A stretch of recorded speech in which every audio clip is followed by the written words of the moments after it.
I know it wasn't my fault. I mean, a 5-year-old should not be left to watch her baby sister, right? My mom should have known that I got distracted easily.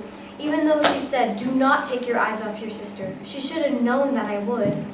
I remember hearing a familiar song coming from the living room. It was my favorite cartoon.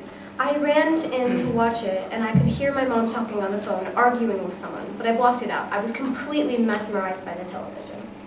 The show was almost over when Mom found me sitting there. "Where's your sister?" she screamed, and ran to the bathroom.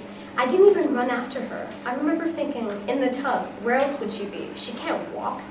So I just sat there, still watching, still mesmerized.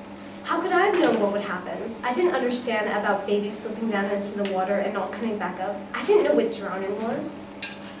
My mom screamed and I heard a water splash. "Get the phone, Tara! Give me the phone!"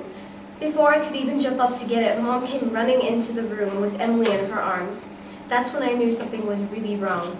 She didn't look all pink and rosy like she always did, and she wasn't squirming in Mom's arms, and she was always wiggly. That's why we called her Wiggly Worm.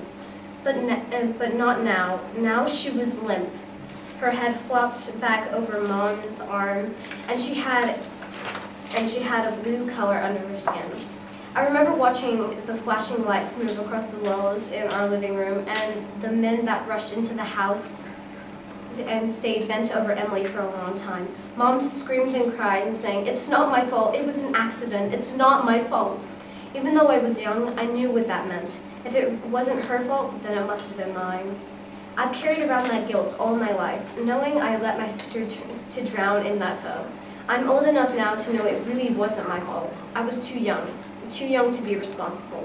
But knowing something and believing something are two different things. I'm sorry, Wiggly Worm.